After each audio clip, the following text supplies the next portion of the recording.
자, 여러분들 안녕하십니까. 이번 이야기는 시청자 머랭님께서 이야기를 들려주실 겁니다. 오늘 머랭님께서 해주실 이야기는 저번에 무당귀 때문에 정말 무섭고 힘들었던 한 친구분의 이야기를 들려주셨는데, 오늘은 또 그 친구분의 이야기가 될 것 같습니다. 어떤 이야기인지 같이 한번 들어볼게요.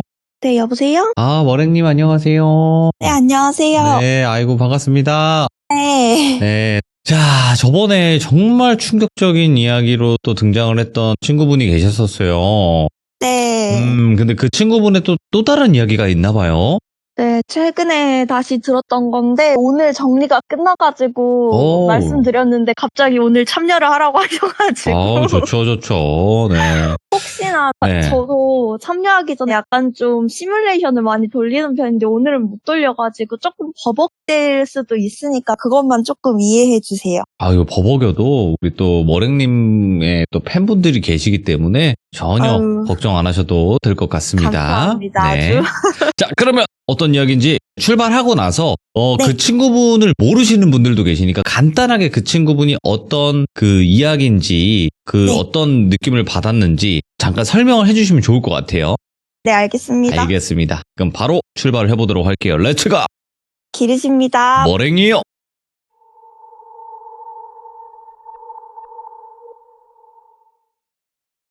일단 이 친구 이야기를 하자면은 처음에 등장했었을 때는 이 친구는 이제 무당이었던 그 할머니가 돌아가시면서 네. 마지막으로 마주쳤던 간호사였고요. 근데 이제 그 무당이었던 분이 조금 벌전을 받아가지고 몸이 안 좋게 돼서 요양병원에 입원을 해 계시다가 이제 원한을 품고 마지막으로 마주친 제 친구한테 붙어가지고 네. 조금 빙의가 돼가지고 안 좋게 돼서 이때 굿까지 하고 네. 그런 사연이 있었는데, 그 뒤에 이제 사람이 웬만하면 죽는 곳으로 가지 말라고 하면서 친구가 요양을 하고 있었어요. 네. 근데 이제 요양을 하면서 다시 조금 사건이 발생을 해가지고 어허. 거기에 대한 이야기를 한번 해보려고 합니다. 갈게요. 네. 일단 친구는 계속 집에서 쉬는 중이었어요. 너무 그때 겪었던 일들이 좀 강렬했기도 하고, 부모님도 그렇고 친구도 그렇고 좀 오래 쉬다가 일을 다시 시작해야겠다는 마음으로 조금 휴양을 목적으로 이제 집이 그쪽이 경상도 쪽이라고 그때 말씀을 드렸는데, 본가가 경상도고 이제 또 할머니 댁은 더 산골로 들어가야 돼요. 약간 지리산 한 줄기 자락이라고 생각하시면 되는데, 그때 이제 부모님은 그 회사를 다니셔야 되니까 일단 친구를 돌비라고 할게요. 돌비만 내려가기로 한 거예요. 그래가지고 주말에 내려갔다가 부모님은 이제 올라가시고 돌비는 할머니 댁에 계속 같이 있었어요. 근데 할머니는 돌비한테 있었던 일을 아예 모르시는 거죠. 괜시리 이게 많이 알려져서 좋은 것도 아니고 솔직히 다 믿을 만한 일도 아니니까 아예 알리지도 않고 그냥 일하면서 애가 몸과 마음이 너무 지쳐가지고 쉬고 있는 와중에 조금 좋은 공기를 마시고 싶어서 할머니 댁에 왔다 이렇게 얘기를 해가지고 온 거였어요. 거기도 경상도 내에서도 그 읍리면 있잖아요. 완전 면에 속하는 완전 시골이어가지고 산 중턱에 있고 사람들도 진짜 별로 없고 이웃들도 진짜 얼마 없으면서 애들도 진짜 없는 그런 곳이거든요. 그 친구 또래도 아예 없어요. 그래서 초반에는 사실 좀 마음이 엄청 편했대요. 조용하고 약간 시끄러운 데를 떠나서 좀 마음도 편해지고 산책도 하고 뭐 책도 읽고 혼자만의 약간 휴양을 제대로 즐겼대요. 게다가 할머니의 밥상 아시죠? 엄청나게 든든한 밥상도 있고 되게 막 풀내음 나고 이런 걸 즐기면서 있었는데 이제 그것도 하루 이틀이지 계속 내내 아무것도 없는 데서 있으려니까 좀 너무 심심했대요. 그러면서 이제 집 밖을 돌아다니기 시작한 거예요. 마을 산책을 시작을 한 거죠. 근데 그런 곳에는 이제 점점 마을 인구가 줄기 시작하잖아요. 그러니까 흉가는 아닌데 폐가가 되게 많았대요. 근데 이제 걔는 거기를 거들떠 보지도 않았어요. 겪은 게 있으니까 절대 들어가지는 않고 그냥 마을 한 바퀴 그냥 돌아보면서 와 진짜 가구가 별로 없다 이 생각을 하고 이제 마을을 돌았는데 그것도 진짜 엄청 잠깐 돈 거예요. 그러면서 그때 빙의 일을 겪으면서 체력도 많이 떨어져서 아 여기가 지리산 자락이니까 등산로가 되게 잘 돼 있단 말이에요. 엄청 잘 돼 있어서 자기 체력도 기를 겸 그냥 조금 등산을 좀 해보자 이 생각이 있어가지고 이제 등산로를 산책 다니기 시작을 했어요. 근데 생각보다 많이 힘들지도 않고 해가지고 즐겁게 다니다가 이제 좀 체력이 붙고 이러니까 일반적인 등산로는 좀 자기가 심심하다고 생각이 든 거예요. 그러면서 점점 험준한 곳을 가기 시작한 거죠. 좀 험한 곳을 도전을 해보기로 하면서 원래는 거의 코스가 30분이면은 그냥 조금만 찍고 내려오고 이렇게만 했었는데 어느 날은 그냥 오늘은 한번 끝까지 올라가 보자 이런 생각에 1시간 정도 헉헉거리면서 올라갔는데 약간 그런 거 있죠. 등산로는 아닌데 사람이 다니는 흔적이 있는 길? 그 길을 걔가 발견을 한 거예요. 근데 걔가 그거를 무시하고 지나쳤어야 되는데 궁금증이라는 게 어쨌든 길이 있잖아요. 사람이 왔다 갔다 했던 길이고 충분히 이게 이쪽으로 갔다가 다시 되돌아올 수 있을 것 같은 길인 것 같아가지고 자기가 거기를 간 거죠. 갔는데 되게 엄청 울창하긴 했대요. 길이 낡긴 하지만 되게 오래 안 간 것 같은 그런 길이긴 해가지고 안으로 점점 들어가는데 어느 순간에 큰 공터가 하나가 딱 보이더니 되게 오래된 나무 같은 게 보였대요. 예? 근데 그게 되게 기분 나쁜 나무 같은 것도 아니었고 이게 겨울이라서 그런 건지 모르겠는데 잎이 하나도 없는 되게 오래된 고목 같은 게 있었대요. 그래서 자기도 모르게 딱 다가가가지고 그냥 한번 만졌대요. 자기도 모르게. 근데 그 만지는 순간 기억이 그때부터 없대요. 애가. 정신을 차려보니까 자기는 낮에 산을 올라갔는데 해가 거의 질 무렵이었던 거예요. 자기는 근데 그 자리에 그냥 계속 서 있었던 거죠. 자기는 뭔가 기분 나쁜 느낌도 없고 예전에 그 빙의 됐을 때 그 느낌을 자기가 알잖아요. 그 온몸이 떨리고 식은땀 나고 토할 것 같고 이런 그때 그런 느낌이 아니어가지고 자기가 그냥 기억이 없고 시간이 이렇게 빨리 갔다는 거에 대해서의 찜찜함만 있고 시간만 이렇게 빨리 지났으니까 할머니한테 혼나겠다 얼른 돌아가자 해가지고 다시 그냥 길을 돌아서 할머니 댁으로 갔대요. 할머니 댁으로 갔는데 당연히 엄청 혼났대요. 왜 이렇게 늦게 왔냐고. 안 그래도 산이어가지고 휴대폰이 잘 터지지도 않았고 아마 터졌어도 기억을 잃은 그 시간에는 그 애는 아마 못 받았을 것 같았어요. 제 생각에는. 자기도 그랬을 것 같대요. 그래서 등산하다 보니까 험한 길로 가다가 그냥 조금 늦어졌다 이렇게 얘기를 하고 저녁을 되게 든든하게 먹고 잤대요. 먹고 잤는데 꿈에서 갑자기 안개 속을 되게 허우적대면서 뭘 찾는 꿈을 꾸다가 깼다는 거예요. 근데 아침에 일어나 보니까 손에 또 긁힌 상처랑 맨발에 흙이 묻어 있었다는 거예요. 그래가지고 그거 보자마자 갑자기 진짜 온몸에 식은땀이 쫙 나는 거죠. 자기는 이런 경험이 한 번 있었으니까. 그래서 그날 하루 종일 밖으로 안 나가고 그냥 집 안에서 벌벌 떨면서 할머니가 밥 먹으라는데도 밥도 안 먹고 그냥 그 방 밖을 나가질 않았대요. 그러면서 혹시나 자기가 밤에 무슨 짓을 하고 다녔나 그 마을이 되게 좁으니까 소문 같은 게 도나 싶어가지고 그런 것도 한번 혹시나 왜냐면 자기가 새로운 얼굴이니까 마을 사람들이 다 알거든요. 자기를 웬만하면. 그래서 밤에 자기가 뭔 짓을 하고 다녔으면 분명 나한테나 할머니한테나 이야기가 들어올 거다. 이런 생각을 하면서 집에서 초조하게 기다렸는데 다행히 저녁까지 내가 뭘 하고 다녔다 이런 소문이 안 들렸대요. 그래가지고 일단은 내가 그냥 돌아다니기만 했나 보다. 그냥 오랜만에 그런 느낌이 들어가지고 그냥 내가 몽유병처럼 뭔가 왔나 보다 이 생각만 하고 빙의는 아니고 그냥 잠깐 몽유병처럼 돌아다니고 말았나 보다 생각을 하고 억지로 안심을 하면서 넘긴 거예요. 넘겼는데 이제 그게 시작이었던 거죠.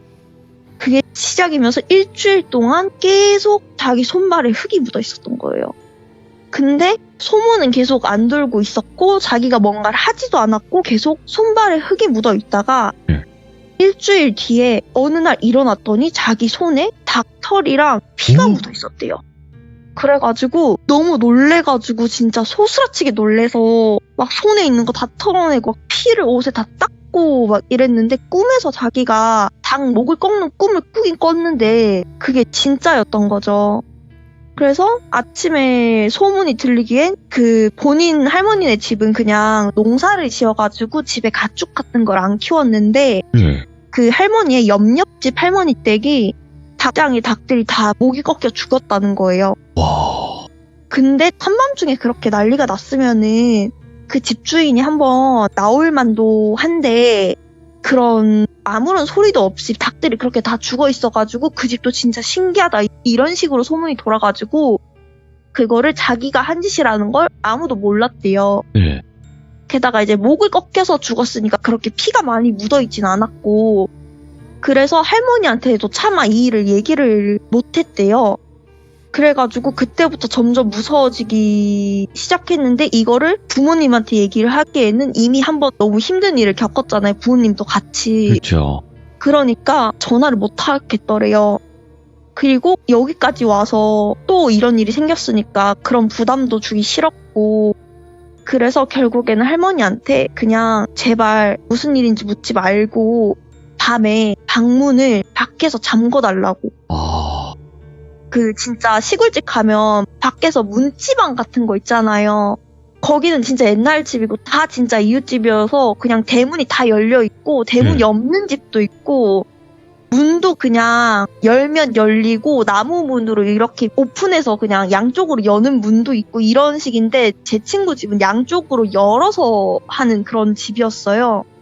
그래서 할머니한테 진짜 걔가 막 벌벌벌 떨면서 얘기를 하니까 할머니가 이해는 못하지만 알겠다고 하면서 그 방 밖을 노끈으로 묶어주셨대요. 노끈으로 묶어주셨고 이제 친구는 자기가 문을 흔들어 보고 안 열리는 걸 보고 좀 안심하고 잠이 들었고 그 다음에 있었던 일은 이제 할머니 시점이에요. 할머니가 자기는 이렇게 묻고 나서 대체 손녀가 왜 저럴까 이렇게 생각을 하고 솔직히 밤잠을 못 이룰 만도 하시죠.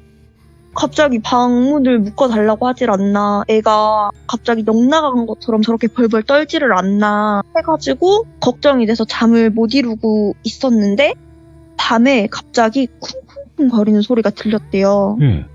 그런데 그 소리를 따라가니까 손녀 방이더래요. 그러니까 똘비 방이죠. 네? 똘비 방에 갔는데 안에서 문이 안 열리니까 밖에서 나오려고 문에다가 머리를 계속 박고 있었다는 거예요. 그림자도 계속 보인 거예요. 달빛에. 근데 할머니는 그러는 이유를 자세한 이유를 모르잖아요. 그러니까 할머니는 내 손녀 이러다 이마에 멍들겠다 싶어가지고 그 문을 열었는데 문이 열리자마자 친구가 문을 진짜 확 열고 나오더니 할머니랑 눈이 마주쳤는데 초점이 진짜 1도 없었대요. 초점이 없이 문 열리자마자 비틀비틀 걸어 나와서 맨발로 밖으로 바로 나가더래요. 할머니를 밀치고. 그래서 할머니가 아니 이 새벽에 어디 가냐고 팔을 붙잡았는데 그 초점이 없는 사람치고 힘이 너무 세가지고 팔을 뿌리쳤는데 할머니가 뒤로 나동그라지신 거예요. 예. 그러니까 할머니도 연세가 있어가지고 바로 일어나서 따라가지는 못하고 돌비가 이미 조금 걸어간 거를 겨우겨우 일어서서 따라갔는데 그때 옆집 닭들이 다 죽었다고 했잖아요. 그 옆집에 한번 들어갔다가 거기도 가축을 안 키웠었나 봐요. 들어갔다 나오더니 그 다음 옆집에 들어가더니 꼬꼬댁 소리 들리더래요.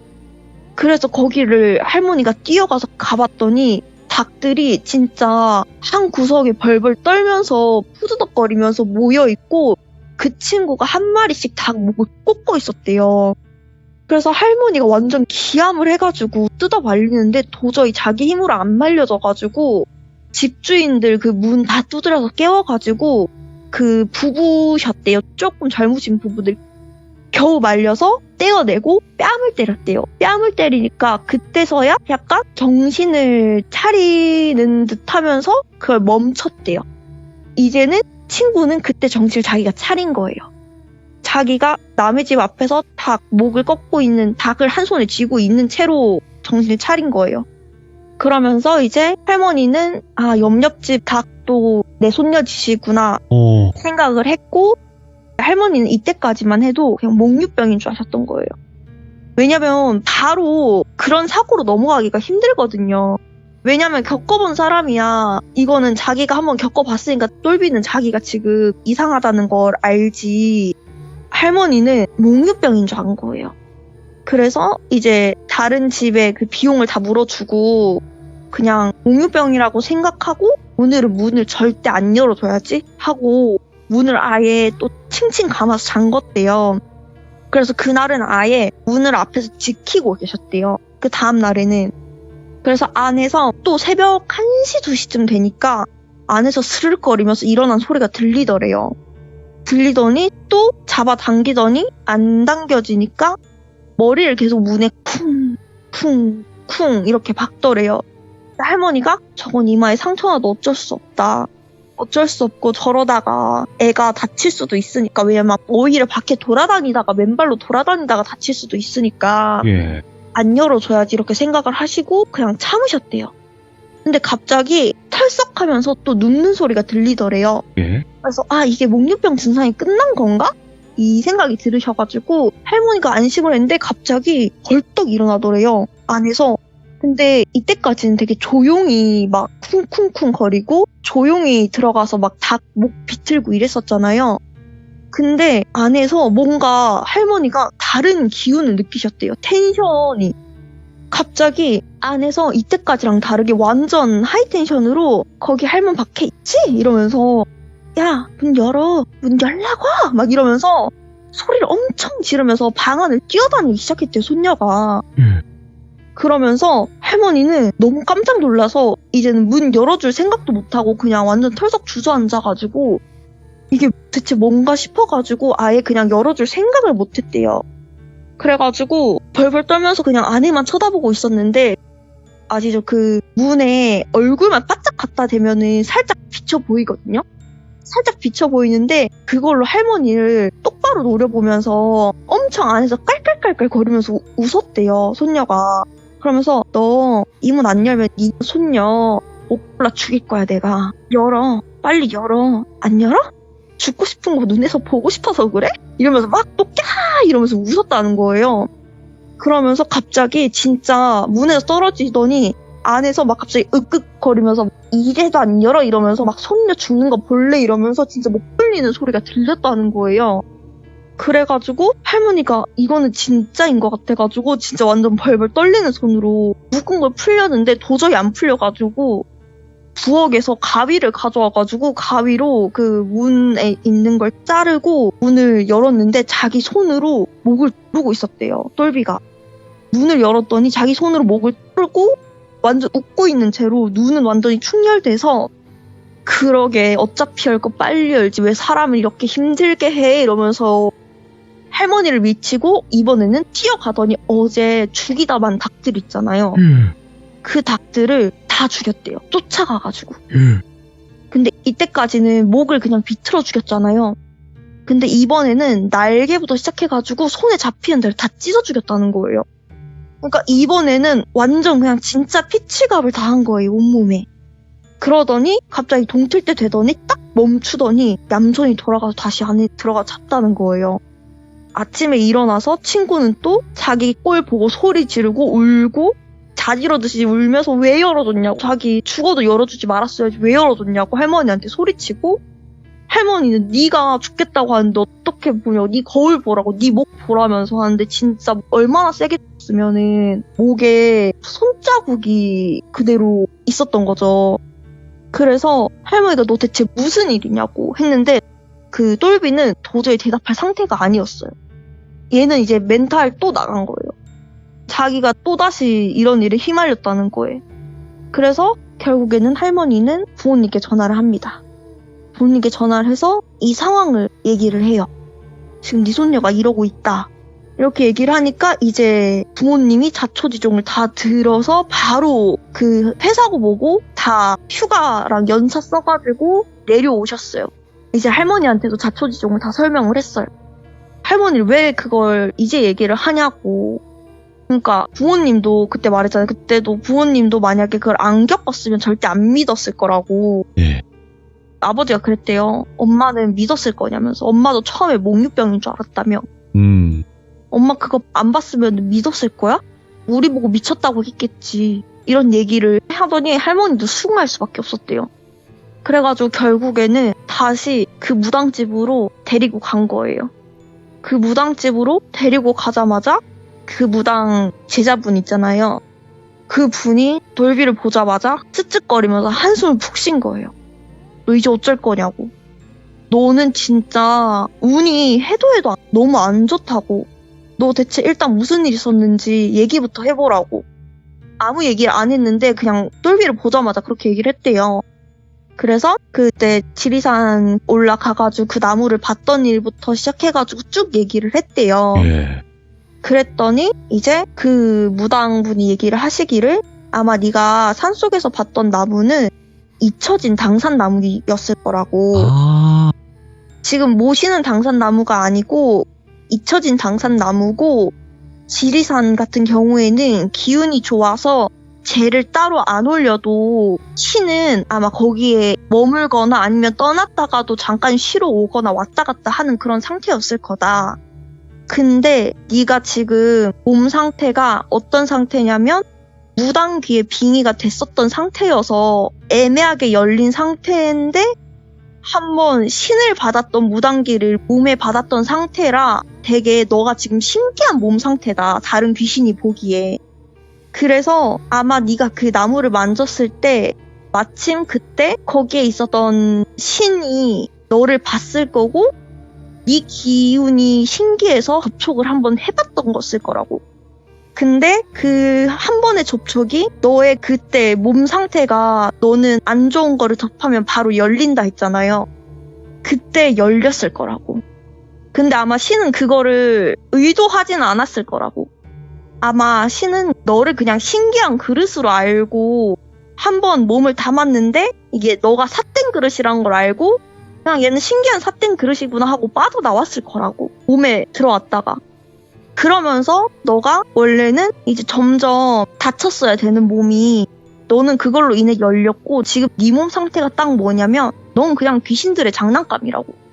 너는 신을 받을 신그릇도 안 되고 영매 체질도 아닌데 귀신이 들어오기 딱 좋은 체질이라고. 결국에는 그냥 너는 귀신이 들어왔다 나갔다 놀기 좋은 장난감이 된 거라고 지금 네 몸 상태가. 그래가지고 안 그래도 산 같은 경우나 지리산 같은 경우에는 옛날에 약간 일본 그런 것도 있었고 그런 좋은 기운도 많지만 어쩌면 안 좋은 기운도 곳곳에 묻혀져 있는 기운도 많아서 안 좋은 곳인데 하필 가도 그런 곳을 가냐고. 내가 웬만하면 죽음에 가까운 곳 가지 말라고 하지 않았냐. 웬만하면 사람들 생기 많은 곳 가라고 했지. 그런 깊은 산 중에 사람도 얼마 없는 마을에 누가 가라고 했냐. 이런 얘기를 하신 거예요. 근데 사실 그거는 제대로 자세하게 얘기를 안 해주면 일반 사람들은 그걸 잘 모르잖아요. 그 친구나 부모님은 몰랐던 거예요. 자기는 그냥 할머니 집에 간 거예요. 휴양차. 오. 공기 좋은 데로. 근데 그게 자기한테 제일 안 좋은 선택이었던 거죠. 그리고 특히 닭을 죽이고 다닌 거는 예로부터 닭이라는 동물이 동틀 때를 알리는 동물이잖아요. 동틀 때를 알리는 때가 귀신이 물러날 때. 그리고 부적에 제일 많이 쓰이는 피가 닭피랑 돼지피. 그렇죠. 맞죠. 네.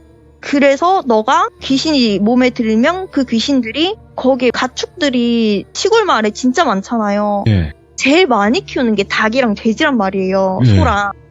걔네들이 그거를 진짜 싫어했을 거라고. 그래서 네 몸을 빌려가지고 동트기 전에 닭들을 죽이고 다녔을 거고 너 아마 거기 더 오래 있었으면은 칼 들고 다니면서 돼지도 죽였을 거라고. 오. 근데 일단 닭만 죽이고 돌아온 거라고. 이렇게 얘기를 했대요. 그래서 친구가 그럼 자기는 이제 어떻게 해야 되냐고. 자기 그러면은 뭐 무당도 아니고 영매도 아니고 그냥 귀신이 왔다 갔다 하는 몸이 되면은 자기는 그럼 인생을 어떻게 살아야 되냐고. 그러니까. 응. 자기는 그럼 진짜 어떻게 해야 되냐고 막 울면서 막 얘기를 한 거예요. 그래서 너는 진짜로 어쩔 수 없이 그냥 절이나 이런 데 귀해가지고 평생 아. 비구니로 살거나 예. 아니면은 여기로 들어와서 그냥 바라지를 해라. 아, 예. 왜냐면 여기는 그래도 너를 한번 그때 지켜줬던 그 신령님이 한 번씩 오신다. 예. 그 신령님이 너를 지켜줄 수 있고 내가 부적으로도 막아줄 수는 있다 했는데 그 친구 입장에서는 도저히 그게 안 되는 거예요. 예. 왜냐면 사실 자기의 커리어도 있고 이때까지 간호사 공부한 게 너무 아깝고 그렇죠.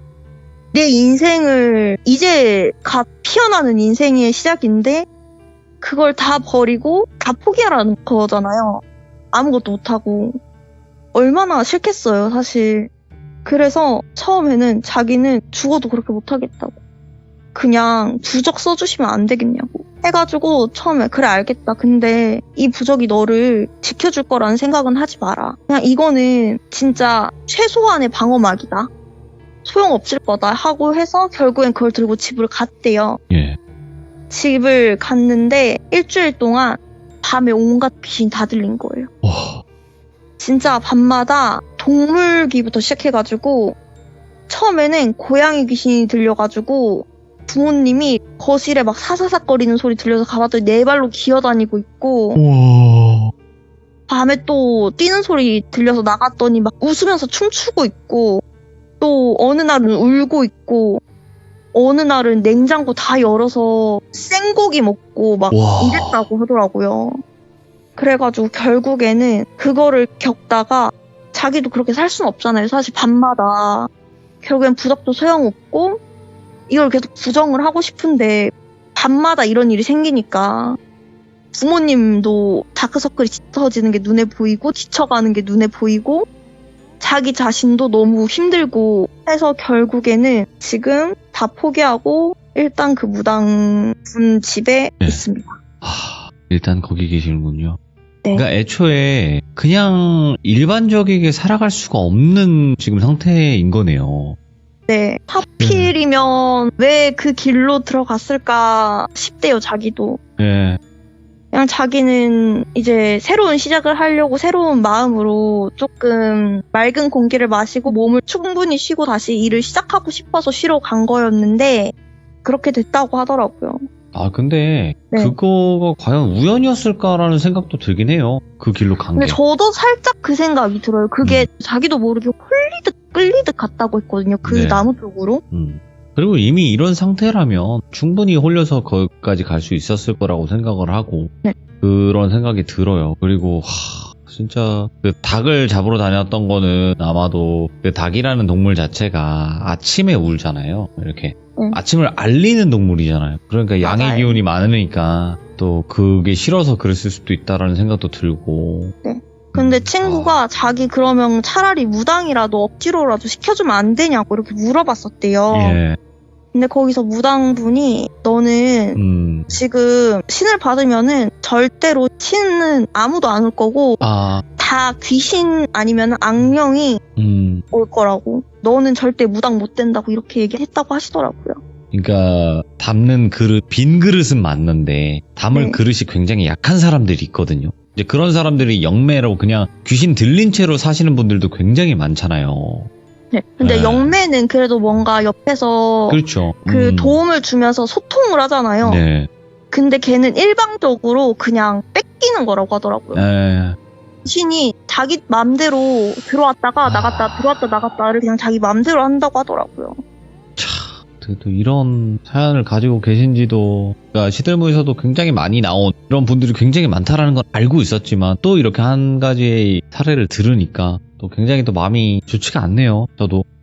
저도 되게 그 얘기를 듣고 좀 마음이 안 좋아가지고 네. 이 얘기를 듣고 나서 좀 정리를 하는데 네. 시간이 좀 걸렸어요. 아, 네. 그냥 좀 이 친구의 운명이 참 너무 힘들겠다. 왜냐면 이제 아마 자기 직업에 대한, 직업을 가진 모든 분들이 그러시겠지만 자기 직업에 대한 프라이드를 가지고 있는 사람이고, 그리고 솔직히 나이가 어리신 분들이 모든 삶을 포기를 하고 너는 평생 이렇게 살아야 된다는 답안지를 받는다면 어떤 느낌일까라는 생각을 저는 해봤거든요. 저는 진짜 너무 살아갈 희망을 잃을 것 같아요. 여기서 솔직하게 그거 뭐 그럴 수 있죠. 힘내세요. 이렇게 안 돼요. 예. 네. 진짜로 감히 공감 자체가 안 됩니다. 예. 그만큼 뭔가 다 포기하고 싶고 그렇게 또 진짜로 안 좋은 선택을 하시는 분들도 있거든요. 그거를 아니까 진짜 우리 규정님들도 아마 들으시고 나도 이런 비슷한 일이 있었기 때문에 충분히 알고 있다 하시는 분들도 계실 거라고 저는 생각을 하기 때문에 혹여라도 머랭님 친구분께서 저희 또 지금 머랭님이 말씀하시는 이 내용을 듣고 계시다면 저는 분명히 좋은 쪽으로 잘 해결이 되실 거고 그 일이 어떤 일이 됐건 간에 선택을 잘 해주시길 바래요. 저는.